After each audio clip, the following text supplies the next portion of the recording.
Shalom, shalom, chers frères et sœurs, chers peuple de Dieu, que la grâce, la paix et la miséricorde de notre Seigneur Jésus-Christ vous soient accordées de partout où vous êtes, de partout où vous nous suivez.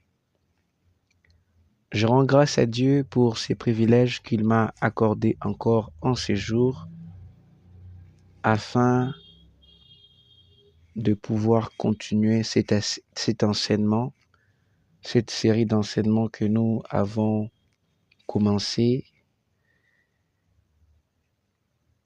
qui s'intitule « Le mystère de l'Évangile ». Avant que nous entrions dans l'enseignement du jour, dans la partie que le Seigneur a voulu que nous puissions partager avec vous sur le mystère de l'Évangile, nous allons prier le Seigneur. Seigneur Jésus-Christ, je te dis un grand merci pour ta souveraineté, pour tes bontés qui ne sont pas épuisées, pour tes compassions qui ne sont pas à leur terme, que tu renouvelles chaque jour à notre endroit. Répands ta grâce et ta miséricorde sur nous, sur tous les frères et sœurs qui me suivent de partout où ils sont. Je m'abandonne entre tes mains, Seigneur. Seigneur, parle par ton Esprit Saint, afin que ton peuple soit édifié, afin que ton peuple soit réconforté, afin que ton peuple voie ta gloire à travers l'évangile de la gloire de Christ. Seigneur, laisse que l'intelligence humaine se taise pour que ton Esprit Saint nous communique la vie qui est dans ta parole. Et je chasse loin de moi, loin de nous, tout esprit mauvais qui s'élève contre nous, tous les raisonnements qui s'élèvent contre nous pour nous empêcher de parvenir à la connaissance de la vérité. Dans le nom de Jésus-Christ, j'envoie ces esprits dans les arides. Père, que ton règne vienne en cet instant, afin que nous vivions pleinement ta volonté, la volonté que tu nous révèles par l'Évangile. Dans le nom de Jésus-Christ, Amen. Béni soit l'Éternel. La série d'enseignements que nous avons commencé s'intitule « Le mystère de l'Évangile ». Et par la grâce de Dieu, nous avons introduit et nous avons parlé d'un de ces mystères qui est le grand dilemme divin. Et aujourd'hui, par la grâce du Seigneur, nous allons continuer pour voir avec vous un autre mystère de l'Évangile, de la gloire de Dieu. Et ce mystère est bel et bien Christ a bu la coupe de la colère de Dieu que je méritais boire. Christ a bu la coupe de la colère de Dieu que je méritais boire. Ainsi donc, nous allons ouvrir nos Bibles pour lire dans le livre de Matthieu chapitre 26, à partir du verset 36. Nous lirons le verset 36, du verset 36 au verset 39, et nous allons sauter pour lire le verset 42 au verset 44. Dans le nom du Seigneur Jésus-Christ, je lis la parole de Dieu. Là-dessus, Jésus alla avec eux dans un lieu appelé Gethsémane, et il dit aux disciples, « Asseyez-vous ici pendant que je m'éloignerai pour prier. » Il prit avec lui Pierre et les deux fils de Zébédée, et il commença à éprouver de la tristesse et des angoisses. Il leur dit alors: mon âme est triste jusqu'à la mort, restez ici et veillez avec moi. Puis, ayant fait quelques pas en avant, il se jeta sur sa face et pria ainsi: mon Père, s'il est possible que cette coupe s'éloigne de moi. Toutefois, non pas ce que je veux, mais ce que tu veux. Nous lirons le verset 42, 42e verset. Il s'éloigna une seconde fois et pria ainsi: mon Père, s'il n'est pas possible que cette coupe s'éloigne sans que je la boive, que ta volonté soit faite. Il revint et les trouva encore endormis, car leurs yeux étaient appesantis. Il les quitta et, s'éloignant, il pria pour la troisième fois, répétant les mêmes paroles. La parole du Seigneur. Nous venons de lire une réalité, un fait, les derniers instants de la vie de notre Seigneur Jésus-Christ sur la terre, pendant son ministère sur la terre. Et c'est à ces moments, en s'approchant de la mort à la croix, la Bible dit,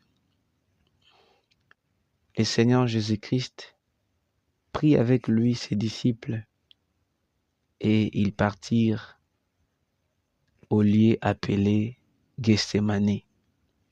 Et c'était afin de prier, afin de veiller dans la prière avec ses disciples. La Bible dit qu'il était avec Pierre et les deux fils de Zébédée. Et le Seigneur commença à éprouver de la tristesse et des angoisses. Et pourquoi le Seigneur éprouvait toute cette tristesse et toutes ces angoisses? C'est parce que il savait ce qui lui attendait. Il savait par où il devait passer. Il savait qu'il s'approchait de la mort. La Bible dit, il dit à ses disciples que mon âme est triste jusqu'à la mort. C'est la mort qui lui attendait, la mort de la croix. Alors il dit à ses disciples, restez ici et veillez avec moi. Jésus-Christ, en s'éloignant de ses disciples pour prier, la Bible dit, il jeta, ayant fait quelques pas en avant, il se jeta sur sa face et pria ainsi. Alléluia. Voici la prière que le Seigneur avait faite. Il dit, mon Père, s'il est possible que cette coupe s'éloigne de moi, toutefois, non pas ce que je veux, mais ce que tu veux. Jésus-Christ priait au Père. Il s'adressait au Père. Il dit au Père, s'il est possible que cette coupe s'éloigne de moi. Pourquoi il disait ainsi? Pourquoi il disait ainsi? C'est parce qu'il savait qu'il y avait une coupe. Et il dit au Père, Père, s'il est possible que cette coupe s'éloigne de moi. il savait qu'il y avait une coupe. Et cette coupe, c'est lui qui était destiné à la boire. Alors, toutes ces tristesses qu'il éprouvait dans son âme, parce qu'il savait qu'il avait une coupe et il devait boire la coupe. La Bible dit, mon Père, Jésus-Christ dans sa prière, il dit, mon Père, s'il est possible, si il est possible. Il savait que c'était possible, mais il savait aussi qu'il était destiné à boire la coupe. Cependant, il devait boire la coupe, non, selon sa volonté, mais selon la volonté du Père. Voilà pourquoi il s'adressait au Père en disant, toutefois, non pas ce que je veux, mais ce que tu veux. Le Christ, notre Seigneur, voyait la coupe. Et il voyait la coupe. Il devait la boire. La Bible dit, lorsque le Seigneur s'éloigna pour une seconde fois pour prier, il pria ainsi. Encore une fois, il dit, mon Père, s'il n'est pas possible que cette coupe s'éloigne sans que je la boive. Alléluia. Pour la première fois, il dit, s'il est possible que cette coupe s'éloigne de moi. Et ici, il est en train de prier avec plus de détails en disant, Père, s'il n'est pas possible que cette coupe s'éloigne sans que je la boive, c'est-à-dire cette coupe qu'il demandait au Père, que le Père éloigne, il devait la boire. Et lorsqu'il a prié pour la dernière fois, sa dernière déclaration dans la prière qu'il a fait pour la deuxième fois, c'était que ta volonté soit faite. Alléluia. Et la Bible dit au verset 44, lorsqu'il quitta les disciples et s'éloignant, il pria pour la troisième fois, répétant les mêmes paroles. Donc Jésus-Christ a fait la prière, une même prière 3 fois. Et c'était quoi l'objet principal de cette prière? C'était la coupe. Il demandait au Père d'éloigner la coupe. La coupe. Il demandait au Père que le Père éloigne la coupe sans qu'il la boive. Pourquoi il demandait au Père? Parce qu'il savait que c'est lui qui a été destiné à boire la coupe. Et dans sa demande, il dit que ta volonté soit faite. C'était pas facile, cher frère. Il savait. Alléluia. Cette coupe, c'est la coupe que Dieu tenait dans sa main. Alléluia. Cette coupe, c'est la coupe que Dieu tenait dans sa main. Nous allons lire dans le livre de Psaume chapitre 75, le verset 9. Cette coupe pour laquelle il priait à Dieu, que Dieu éloigne, Dieu tenait cette coupe dans sa main et le Christ devait boire cette coupe. Alléluia. Psaume chapitre 75, le verset 9, il est écrit, il y a dans la main de l'Éternel une coupe où fermente un vin plein de mélange et il en verse.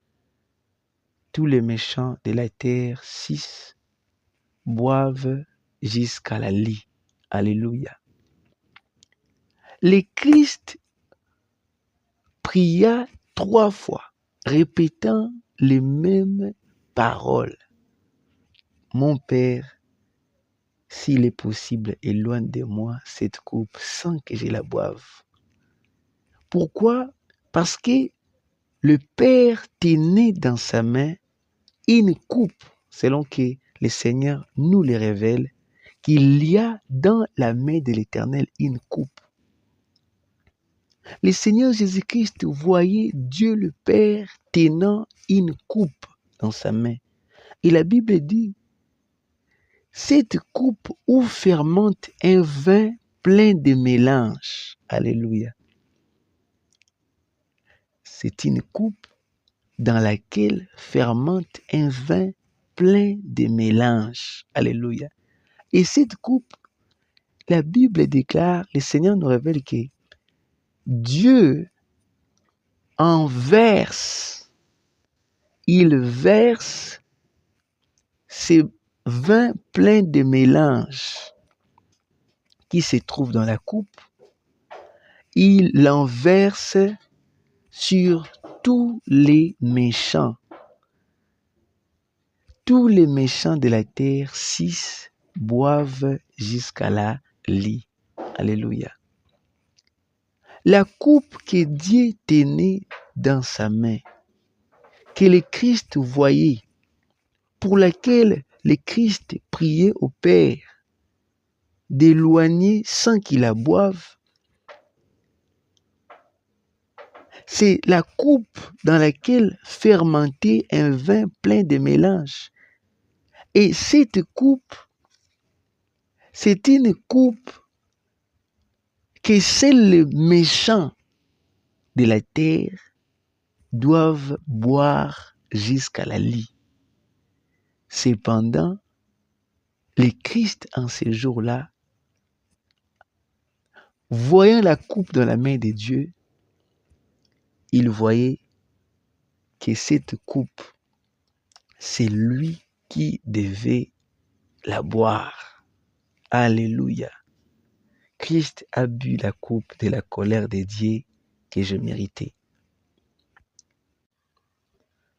Jésus-Christ a bu la coupe de la colère de Dieu que je méritais. La coupe que Dieu tenait dans sa main, cette coupe, c'est seulement les méchants qui doivent la boire jusqu'à la lie.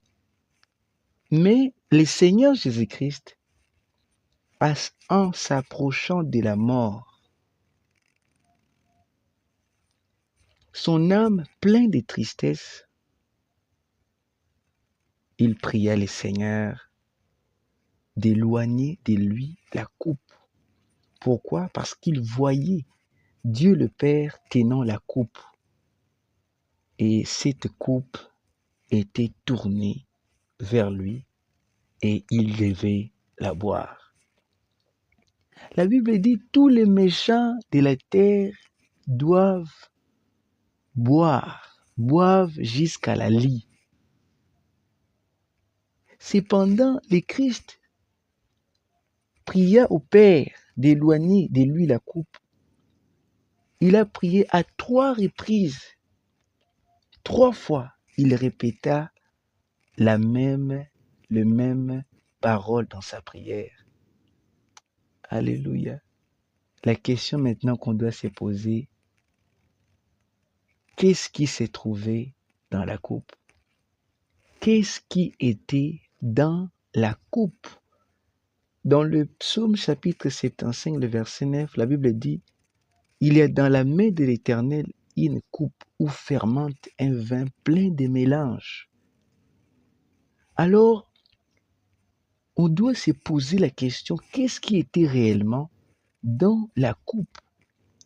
Parce que le Christ voyait dans la main de l'Éternel la coupe et cette coupe était tournée à lui pour qu'il la boive. Pendant que cette coupe, c'est une coupe qui est destinée aux méchants. Mais ces jours-là, le Christ était destiné de la boire. Alors, qu'est-ce qui était dans la coupe? C'est ainsi donc que nous allons lire le livre de Jérémie chapitre 25, le verset 15. Lisons Jérémie chapitre 25, le verset 15. Il est écrit: « Car ainsi m'a parlé l'Éternel, le Dieu d'Israël. Prends de ma main cette coupe remplie du vin de ma colère et fais-la boire à toutes les nations vers lesquelles je t'enverrai. » Alléluia. Cette coupe que Dieu tenait, que l'Éternel tenait dans sa main, où fermentait un vin plein de mélange, la Bible dit que cette coupe, c'est une coupe remplie du vin de la colère de l'Éternel. Le Seigneur s'adressa à Jérémie et dit: « Prends de ma main cette coupe remplie du vin de ma colère. » C'est-à-dire, dans cette coupe que Christ devait boire, dans cette coupe se trouvait le vin de la colère de Dieu. Le vin de la colère de Dieu qui se trouvait dans la coupe, c'est ce que les méchants de la terre devaient boire jusqu'à la lie. Cependant, en ce jour-là, Jésus, en s'approchant de la mort, dans sa prière, il voyait que c'était lui qui était destiné à boire cette coupe. Pourquoi? Parce qu'il est écrit: « Lui qui n'a point connu de péché, Dieu l'a fait pécher pour nous, afin que nous soyons en lui justice de Dieu. » C'est-à-dire, Dieu traite Christ comme il devait traiter les méchants. C'est le méchant qui mérite de boire la coupe. Cette coupe qui est remplie du vin de la colère de Dieu. Parce que le Christ était devenu péché, c'est-à-dire le Christ a pris la place des pécheurs, le Christ maintenant devait boire cette coupe de la colère de Dieu. Et dans cette coupe, la Bible dit, s'est trouvé un vin plein de mélange. Et dans Jérémie chapitre 25, le verset 15, ce vin, c'est le vin de la colère de Dieu. Donc, la coupe que le Christ demandait au Père d'éloigner de lui, cette coupe est la coupe de la colère de Dieu que moi, que vous, nous méritions face à Dieu à cause de nos péchés. Mais parce que Christ, lui qui n'a point péché, il était venu sur la terre pour prendre notre place devant le Père. En s'approchant de sa mort, il voyait cette coupe que nous méritions, c'est lui qui devait la boire. Et Dieu a tourné cette coupe vers lui afin que lui, Jésus-Christ, puisse la boire. Alléluia. Le Christ devait boire jusqu'à la lie la coupe destinée aux méchants. Il devait boire. Cependant, c'est le méchant qui mérite de boire la coupe de la colère de Dieu. C'est moi et vous qui méritions de boire la coupe de la colère de Dieu. Car c'est nous qui avons péché contre Dieu. Et Dieu s'irrite à cause du péché. La Bible dit que la colère de Dieu s'élève du ciel contre toute impiété et injustice des hommes. Ce sont les pécheurs, les hommes se conduisant dans les impuretés, dans la désobéissance qui méritent de boire la coupe de la colère de Dieu, car leur impureté fait soulever la colère de Dieu. Mais le Christ n'est pas celui qui méritait. Alléluia. Alléluia. Mais le Christ devait boire. Pourquoi? Parce qu'il est écrit, lui, Jésus-Christ, qui n'a point commis de péché, Dieu l'a fait pécher pour que nous soyons justice de Dieu. C'est-à-dire, Dieu, il a plu à Dieu de traiter Jésus-Christ comme il devait traiter les méchants, les désobéissants, les rebelles à la loi de Dieu. Les méchants méritent de boire la coupe de la colère de Dieu. Cependant, Christ, qui est venu prendre notre place, il a accepté de la boire. Voilà pourquoi ce mystère de l'Évangile nous fait comprendre que Christ a bu la coupe de la colère de Dieu que j'ai mérité boire. Or, lorsque Dieu est en train de verser ce vin de la colère qui se trouve dans la coupe, afin que les méchants les boivent, cela signifie quoi? C'est que les méchants doivent vivre la colère de Dieu. C'est-à-dire la colère de Dieu doit tomber sur les méchants. Et, chers frères et sœurs, la Bible nous révèle qu'il y a un lien appelé le lien de la colère de Dieu. Lorsque Dieu fait boire à quelqu'un la coupe du vin de sa colère, ce que Dieu fait, Dieu prend cette personne qui est un méchant et lui jette dans ces liens de la colère de Dieu.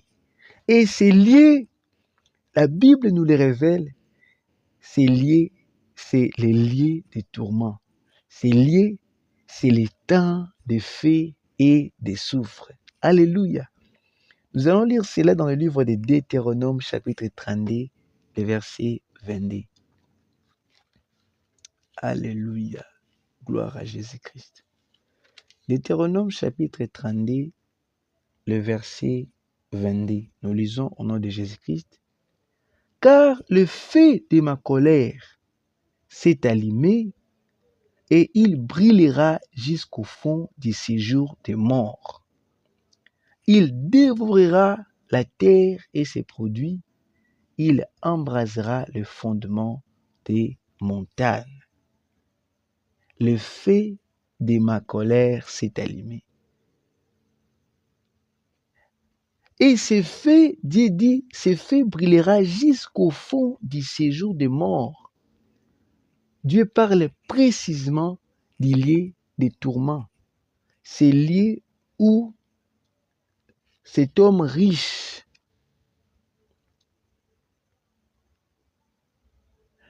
est parti. C'est le lieu où cet homme riche, que la Bible nous révèle dans le livre de Luc, chapitre 16, qui a été jeté. Alléluia. Il a été jeté dans ces lieux de tourments. Alléluia. La Bible nous le révèle dans le livre de Luc.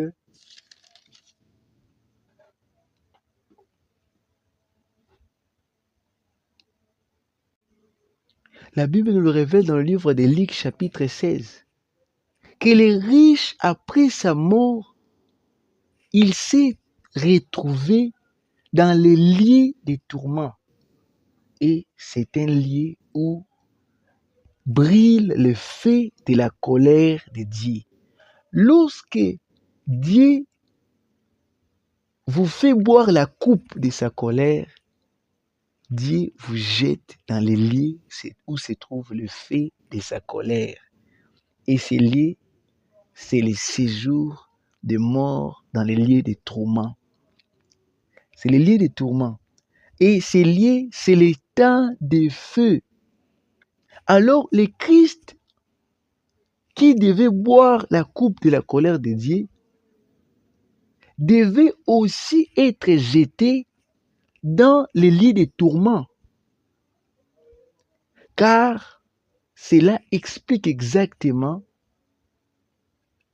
l'expression boire la coupe de la colère de Dieu. Le Christ devait être jeté dans les lits de tourments où le feu de la colère de Dieu brille.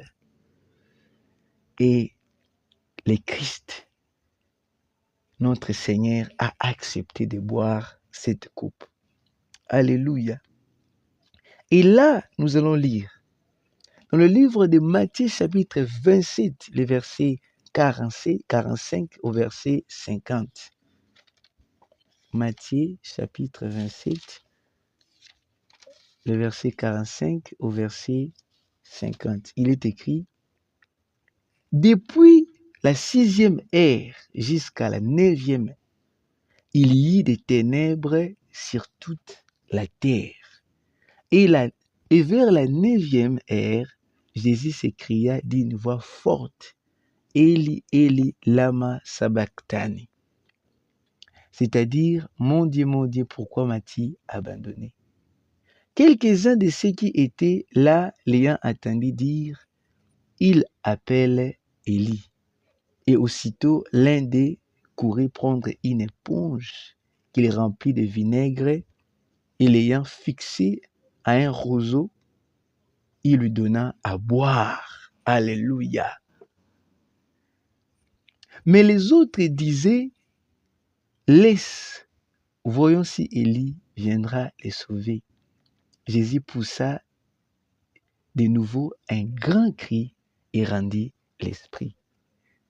Ici, nous voyons les dernières heures de la mort de Jésus-Christ. Alléluia. La Bible dit de la 6e heure jusqu'à la 9e, c'est-à-dire de 12 heures à 15 heures. Il y eut des ténèbres sur toute la surface de la terre. 3 heures terribles de souffrance à la croix. Et les souffrances de la croix, chers frères et sœurs, que le Christ a expérimenté pendant ces 3 heures, ces souffrances sont égales aux souffrances de toute l'éternité dans les temps de feu, sont les souffrances de toute l'éternité dans les lieux de tourments. Et le Christ a accepté de boire, oui, d'être jeté dans les temps de feu, les lieux où s'exerce la colère de Dieu, les lieux où se trouve le feu de la colère de Dieu. Parce que le Christ devait la boire. Voilà pourquoi le Christ est arrivé ici. La Bible dit: il y a des ténèbres sur toute la terre. Alléluia. Chers frères et sœurs, cette souffrance que le Christ a vécue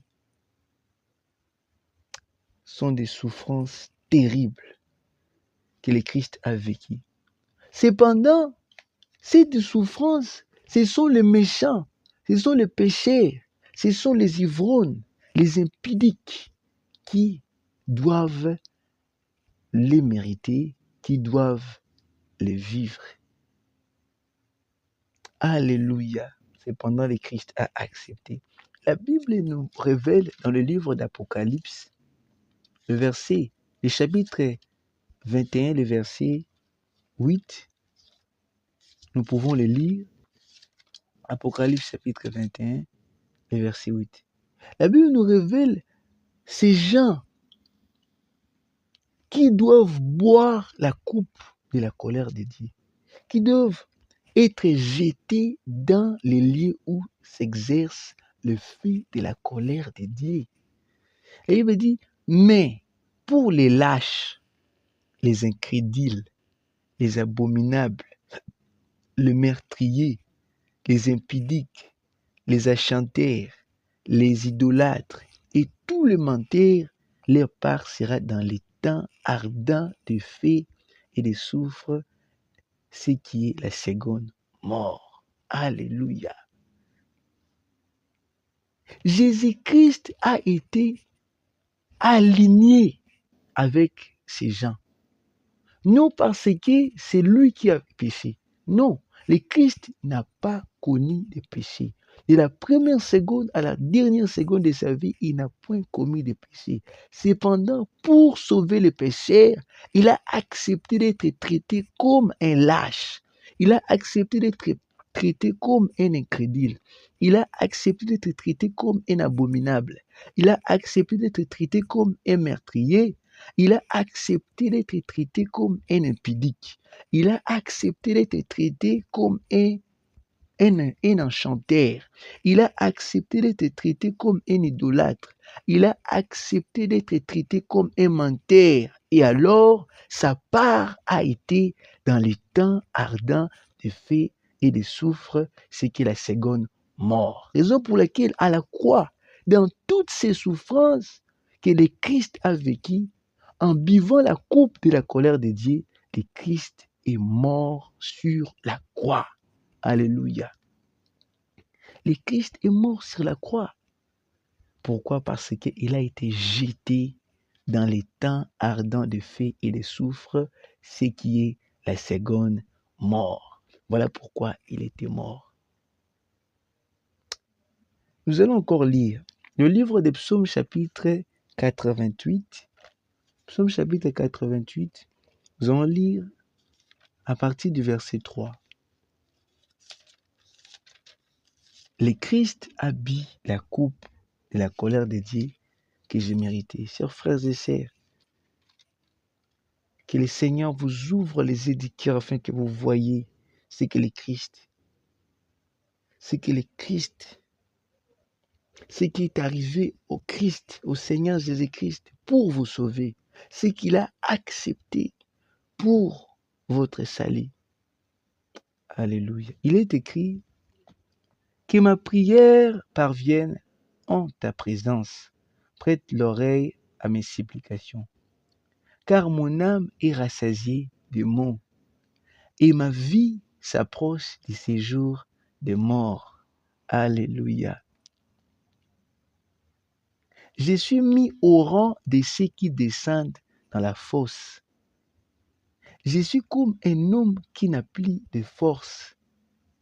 Je suis étendu parmi les morts, semblable à ceux qui sont tués et couchés dans les sépulcres, à ceux dont tu n'as plus les souvenirs et qui sont séparés de ta main.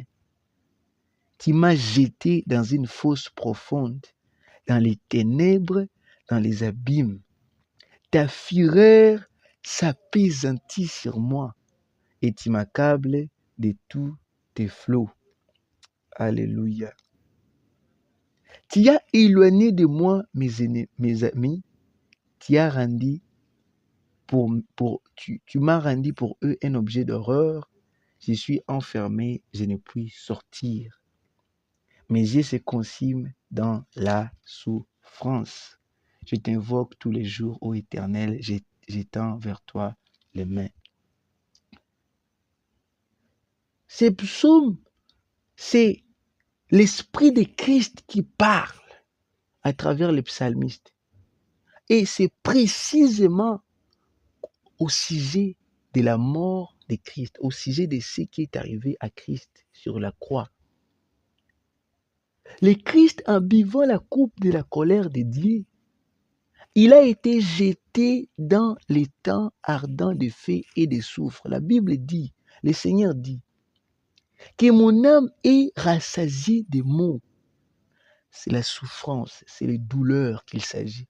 Ma vie s'approche des séjours de mort. Or, la Bible dit que ce feu de la colère de Dieu brûlera jusque dans les séjours de mort. Et j'ai expliqué pour dire, c'est dans les temps ardents de feu. C'est dans les lieux de tourments, les lieux de la colère de Dieu. Et le Christ, c'est l'Esprit de Christ qui dit, ma vie s'approche du séjour des morts. Le Christ dit, je suis mis au rang de ceux qui descendent dans la fosse. Oui, dans les temps ardents de feu. Je suis comme un homme qui n'a plus de force. Je suis étendu parmi les morts. Les morts, les lâches, qui ont leur part dans les temps ardents de feu, qui est la seconde mort. Le Seigneur a été mis au rang des morts, au rang des pécheurs.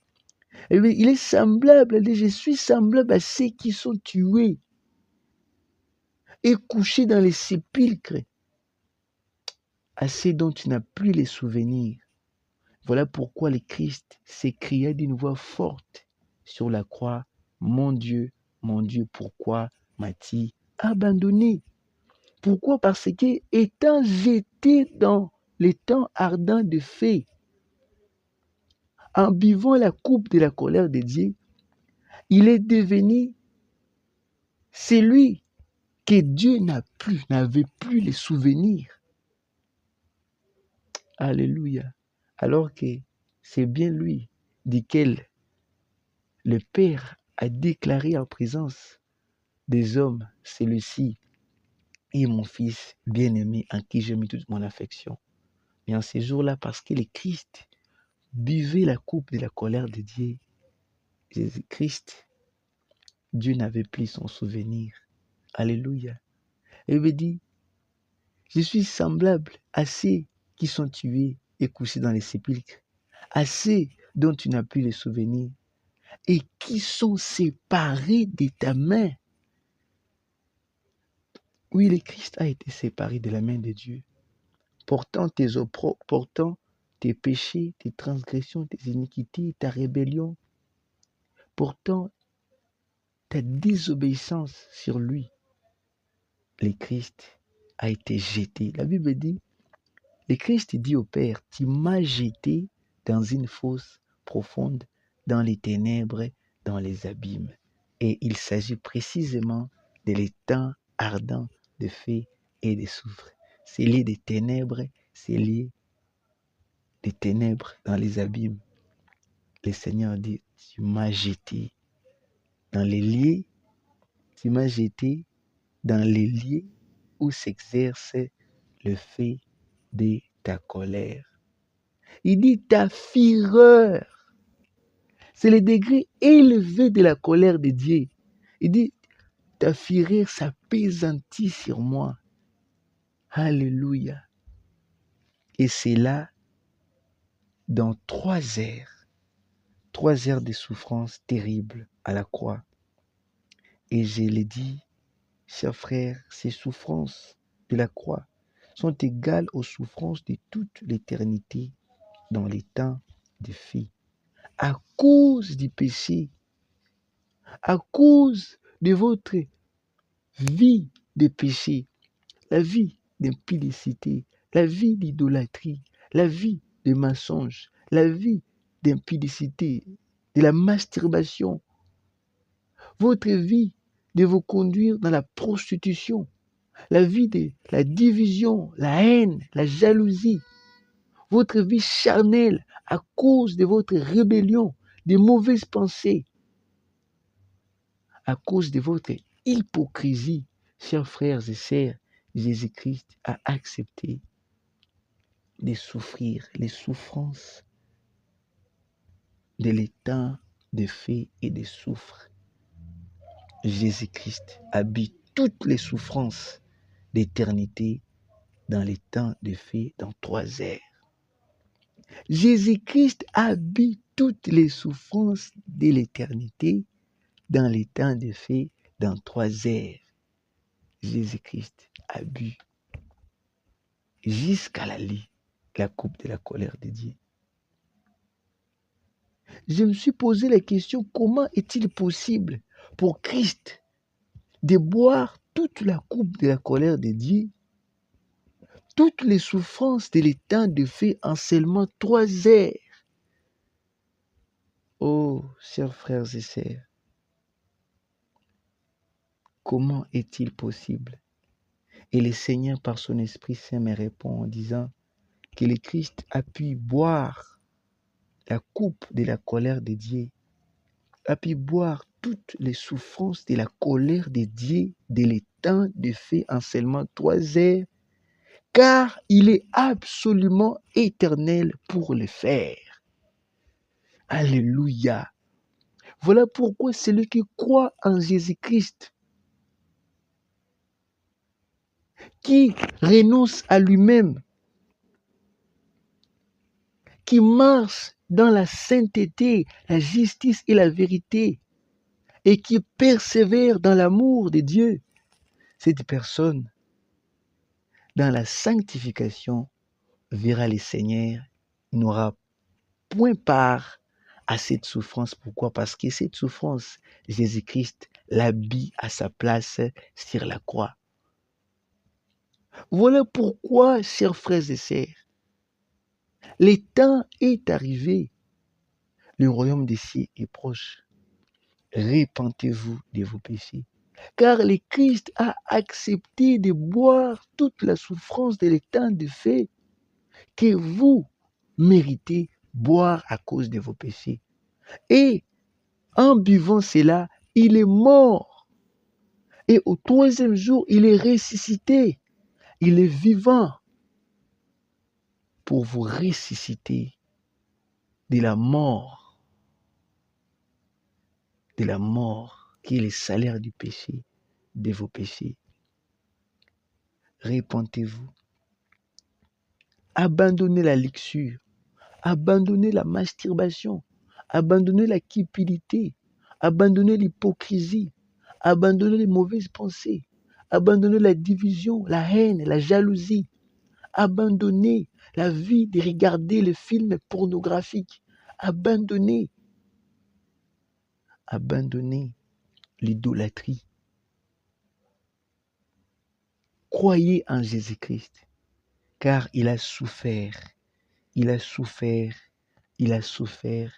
terriblement sur la croix à cause de vos péchés. Jésus-Christ habille la coupe de la colère de Dieu pour vous. Il habille la coupe de la colère de Dieu que vous méritiez. Jésus-Christ habille la coupe de la colère de Dieu que j'ai mérité boire. Oh, chers frères et sœurs, il revient bientôt. Si aujourd'hui, vous ne croyez pas au sacrifice qu'il a fait de boire cette coupe de la colère de Dieu, et vous continuez à marcher dans le péché, vous continuez à marcher en transgressant la loi de Dieu, vous continuez à marcher dans la désobéissance, sachez-le que vous serez jeté dans les temps de feu, vous serez jeté dans les lieux où le feu de la colère de Dieu brillera éternellement. Cependant, aujourd'hui, Jésus-Christ vient vers vous par sa parole pour vous dire: j'ai bu la coupe de la colère de Dieu que vous méritiez boire. Chers frères et sœurs, Jésus-Christ a bu la coupe de la colère de Dieu que tu méritais boire. Jésus-Christ a bu la coupe de la colère de Dieu que nous méritions boire. L'heure est arrivée. Jésus-Christ nous aime. Alléluia. Voilà les mystères que le Seigneur a voulu que nous puissions écouter ce soir, écouter en ce jour. Jésus-Christ a bu la coupe de la colère de Dieu. Que le Seigneur vous bénisse de partout où vous êtes. Vous qui avez prêté l'oreille pour écouter la parole de Dieu. Que le Seigneur vous ouvre les yeux du cœur pour que vous contempliez la gloire de l'évangile de Jésus-Christ. Que le Seigneur vous bénisse. C'est votre serviteur, le frère Josué Nzanza, depuis la République démocratique du Congo. Soyez bénis par le nom du Seigneur Jésus-Christ. Amen.